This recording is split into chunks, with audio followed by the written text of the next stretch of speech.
Honest review ko sa inyo nito, talagang medyo makati siya. Hindi lang medyo, makati talaga siya.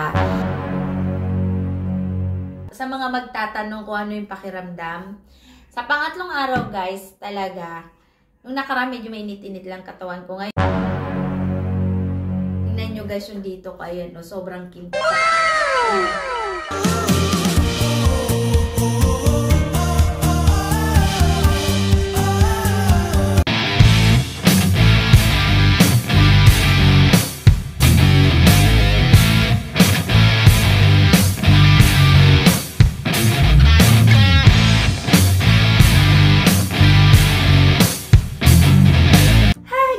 Welcome back to my YouTube channel once again. Ito po yung pangatlong araw na maglalagay po ako ng SUD. Kung mapapansin nyo guys, tingnan nyo pulang-pula ako. Ayan, para ako na sunburn. Ayan. Look. See? Oh. Pulang-pula siya. Nag-i-start na siyang magbalat. Maliliit pa lang, para siyang nagpuputok-putok. And kung mapapansin nyo guys, para na sunburn, hindi ko nilagyan yung mga ganito ko. Ayan. Iba ang kulay niya. Hindi siya namumula. Kasi hindi ko siya nilagyan, guys. Ayan. Ito lang. Kung mapapansin nyo, ayan. Pulang-pula, oh. Ayan. Oh, ang kintab niya. Sa mga magtatanong kung ano yung pakiramdam. Sa pangatlong araw, guys, talaga, nung nakaraan, medyo mainit-init lang katawan ko. Ngayon, mainit talaga siya. Para ako nilalagyan. Medyo mainit yung katawan ko. Tapos, yung pakiramdam na makati. Sobrang makati guys. Oo, makati talaga siya. Siguro dahil kumain din ako ng itlog, pero nakalimutan ko kasi. Pero kahit na hindi ka kumain ng itlog guys, nung hindi ako kumain, nakakaramdam talaga ako ng kati. So makati talaga siya guys. Yun talagang pakiramdam ko. Bukod sa mainit, makati. So, bukod doon, half day, wala naman akong half day nararamdaman. Hindi siya ma-half day guys. Magiging ma-half day lang siya guys kapag meron kang sugat na nalagyan. So, kunyari, may mga sugat-sugat yun. Magiging ma-half day lang siya guys. Yun, para maiwasan nyo guys yung pagkakamot nyo, magputol kayo ng mga kuko nyo. Kasi kapag kinaskas nyo siya, hindi siya masusugatan. Ako guys, pag nangangati, ginaganyan-ganyan ko lang. And, ngayon guys, sa totoo lang, uminom ako ng Celestamine, yung antihistamine.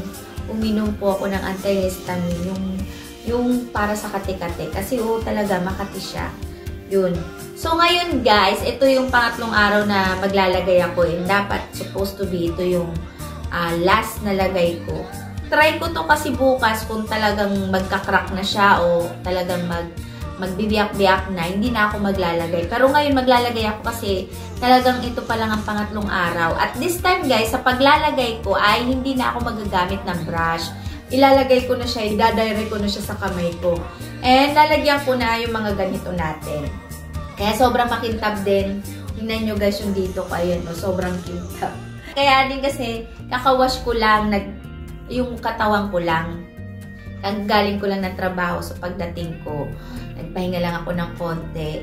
Tapos, nagwash ako ng katawan ko. So, ganito yung makintab-kintab siya. Ngayon, hindi ko na siya gagamitan ng brush at sisimutin natin. Naubos ko yung isang ganito sa buong katawan ko. Hindi naman to, hindi ko nilagyan. Kamay at paa lang. So, simutin natin.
guys, itong part na to hindi ko nilagyan. Ito lang.